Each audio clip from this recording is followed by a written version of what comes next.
All right, we're in Acts chapter 24 tonight as we continue to study and go through the book of Acts. Let's look at the first 5 or 6 verses of Acts chapter 24, what seemingly has been the continuing adventures of the Apostle Paul.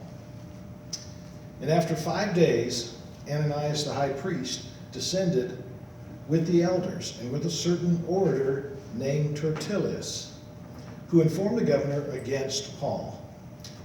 And when he had called forth Tertullus, began to accuse him, saying, "Seeing that by thee we enjoy great quietness, and that our very worthy deeds are done unto this nation by thy providence, we accept it as always in all places, most noble Felix, with all thankfulness. Notwithstanding that I be not further tedious unto thee, I pray thee that thou wouldest hear us of thy clemency a few words. For we have found this man a pestilent fellow, a mover of sedition among all the Jews throughout the world, and a ringleader of the sect of the Nazarenes, who also has gone about to profane the temple, whom we took and would have judged according to our law. But the chief captain Lysias came unto us, and with great violence took him out of our hands." Let's stop there for a second. He's referring back to what we read in the last chapter. So this chapter is known as Paul's trial, quote unquote, before Felix. And it starts off with an attorney, this great orator, Tertullus. He was an attorney, and he was a good speaker. And as is often the case, he begins to compliment Felix and flatter him to get on his good side before he ever brings up a single charge against the Apostle Paul. I was smiling there as I read because some of the things he said, history showed, were absolutely not true.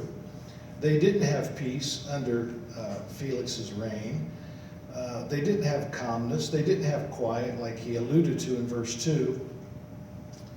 But as a matter of fact, just the opposite. So I looked up, who was this Felix they're talking about. Here's just a few things. Twice in Acts 23:26 and in Acts 24, he's called Most Excellent Felix. Unfortunately, Felix historically was known as a particularly bad governor of Judea. It's not a flattering picture. This orator is actually giving him more flatteries than any other ancient writer. His full name was Marcus Antonio Felix, and he was appointed governor of Judea about AD 52 by the Emperor Claudius. He was actually a slave. He and his brother both, his brother's name was Pallas, they were both slaves, and they were freed under Claudius's mother, Antonia. They were both favorites. Claudius, the emperor, really liked them, which led Felix to believe he could do whatever he wanted without fear of reprisal. So he had no fear of just doing outlandish things, and he did. It was as if giving a freed slave the power of being a governor like he was, but his nature, he continued to think like a slave. And so it was hard for him to rule. He had a reputation for cruelty. He had suppressed many of the uprisings that had occurred in Judea, which was mainly his job, but he did it with extreme violence. So this was not a nice man. He made a deal with one of the leaders, as a, for instance, promising safe passage, and then captured him and killed him and 400 of his followers. So everything this man said about him, most of it was not true. Matter of fact, just the opposite. But 2,000 years ago, we see things have not changed. The flattering tongue continued. The Bible speaks, much to us about flattery. The psalmist, the writer of Proverbs, throughout the Bible, we're told not to pay attention to flattery. and especially undeserved. So, this attorney, this lawyer, starts out with flattery, and then he begins to attack Paul. What's fascinating about this account, one of the things in Acts 24, is there's absolutely no evidence of any of the things they're going to accuse Paul of. He didn't do any of them.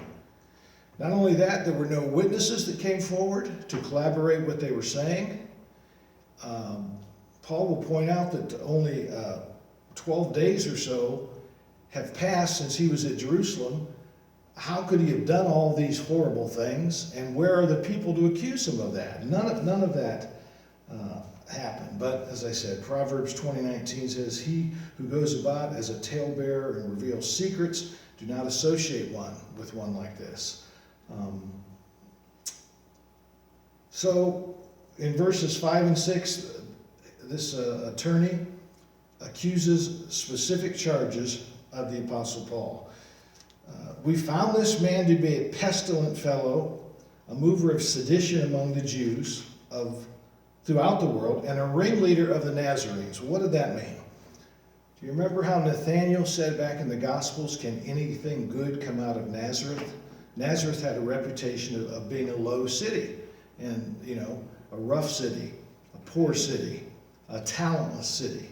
And Jesus, of course, they said the same thing about him, Jesus the Nazarene. And they said, Paul was a ringleader of the sect of the Nazarenes, as if they had some kind of religion of their own in that city. And he also profaned the temple. And we would have judged him under our law, but he got taken from our hands by the chief captain before we could do anything. Now keep in mind, there's absolutely no evidence of any of this that he's being accused of. Verse 8, "Commanding his accusers to come unto thee, by examining of whom thyself may take knowledge of these things whereof we accuse him. And the Jews also assented, saying that these things were so." Once again, what he really just said was, we would have rather dealt with this man with our mob mentality, but he got taken from us by the Roman official. So now we come to you, and here's the charges against him. And the Jews who were there all backed him up. I just want to say again, Paul's enemies were not of those outside. They were of his fellow Jews, because he wasn't teaching Judaism as they knew it. He was teaching something different. And he probably could have gotten by if he just added Jesus to Judaism. As I said before, there were those who were attempting to make Christianity, which they referred to as the way, they do it again in this chapter, just added that to Judaism. It might have made the people who held positions of power happy. But Paul, being so intelligent and able to put things and experience it himself, put things so well, they knew he wasn't talking about just adding a side compartment onto Judaism. He was talking about a whole new way. So, after that, look at verse 10. "Then Paul, after that the governor had beckoned unto him to speak, answered, Forasmuch as I know that thou hast seen of many years a judge unto this nation, I do the more cheerfully answer for myself.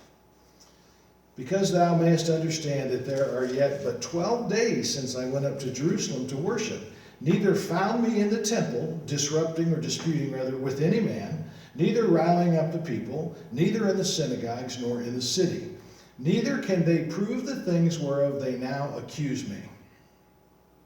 But this I confess to thee, that after the way which they call heresy, so worship I the God of my fathers, believing all things which were written in the law and the prophets, having a hope toward God, which they themselves also allow, that there shall be a resurrection of the dead, both of the just and the unjust. Why he said that's going to become important before we finish. And herein do I exercise myself to have always a conscience void of offense toward God and toward men. Now after many years I came to bring alms to my nation and offerings, which he did. Whereupon certain Jews from Asia found me purified in the temple, neither with the multitude nor with tumult. In other words, I was at church, there was no problem going on. who ought to have been there before and object if they had aught against me. He said there'd be clear evidence if there was some objection there. Or else let these same here say that if they found me doing any evil when I stood before the council, except it be for this one voice that I cried standing among them, touching the resurrection of the dead, am I called into question by you this day. Remember, Paul appealed to that when it was the Pharisees and Sadducees, because he knew the Sadducees didn't believe in resurrection of the dead, and by doing that, he divided the people against himself. Look at verse 22. And when Felix heard these things, having more perfect knowledge of that way, he deferred them and said, when Lysias the chief captain shall come down, I will know the uttermost of this matter. And he commanded a centurion to keep Paul, and to let him have liberty, that he should forbid none of his acquaintances to minister or come unto him. So he gave Paul a little bit of a freedom, still a prisoner, but he allowed him to have visitors and move around a little bit. After certain days, Felix came with his wife Drusilla, which was a Jewess, and he sent for Paul, and heard him concerning the faith in Christ. So he brought his wife to hear also. Kind of like, hey, I want you to hear this guy and give me your opinion. Notice what Paul did. And he reasoned of righteousness, temperance, and judgment to come. Felix trembled and answered, go thy way for this time. When I have a convenient season, I will call for thee. He had hoped that money should have been given of Paul, that he might loose him. Wherefore he sent for him the oftener and communed with him. But after 2 years, Porcius Festus came unto Felix's room, and Felix, willing to show the Jews a pleasure, left Paul bound. How terrible. What he was hoping Paul would counter with was not an intelligent, rational, sense-making argument that made sense, which is what Paul did. He wanted money. He wanted a bribe. I'll come back again. Let me hear from you again. And then he brought his wife. And when Paul didn't give him the expected bribe, which he was used to getting, told us this was a bad guy, he left him in prison, left him bound, left him under Roman rule. Notice, opposite of the flatteries that the attorney had given unto Felix, Paul preaches to him about judgment and about honest living. Get it exactly here. Felix was trying to walk the middle ground. He knew Paul was innocent, but he didn't want to identify himself with Paul's gospel or with believers, which at that time were called followers of the way, so he just made no decision. And then when Paul preached the truth to him, he trembled. Luke records that he actually was fearful. And this statement is infamous for the last 2,000 years of Christianity. Come back some other time when it's a more convenient season, and I'll listen to you again. So Felix came right up to make a decision time and didn't make it. People are still doing that. People we've talked with, or people who have written stories later after they've been converted, will tell of many times that they knew the right decision to make, and they came right up to the edge of decision making and then backed away. And that's what Felix did. He simply said, I'll hear you some other time. We know history records, by the way, about his wife Drusilla. She was only about 20 years old, and he'd taken her from her husband already. He'd already stolen her. This was kind of John the Baptist things that were going on, where someone got promoted to leadership, and they found someone's wife they wanted, and they just took her, And that's what he had done. It was either his second or third wife, Drusilla. But he brought her and was trying to impress her. So you can imagine when Paul preached the truth, Felix trembling, it simply meant he was afraid. So he was unwilling to declare a decision against Paul, much like Pilate tried to defer a decision against Jesus, but they insisted on it. Well, the same thing here. And I believe just as Pilate rejected Jesus by delaying his decision, Felix did the same thing. And many respond to the gospel that way. They express their rejection through delay, delaying their commitment to Jesus, but it's a rejection nonetheless. 2 Corinthians 6:2 says, "Behold, now is the accepted time. Today is the day of salvation." Felix eventually, by the way, was removed from office. Things didn't go real well for him. And he eventually was replaced by someone else, and he went down in history as just not a good reputation. You know, cruel, vicious, dishonest. And Paul told him the truth. But what Felix is most known for in this account is saying, "Not now." Paul preached to him. We don't know Paul's sermon outline, but we do know verse 25 says, righteousness, temper. Now imagine that now. Felix had stolen another man's wife at least once. And Paul preached self-control, being righteous, and the judgment was to come. Felix trembled. Felix was afraid, verse 25 said.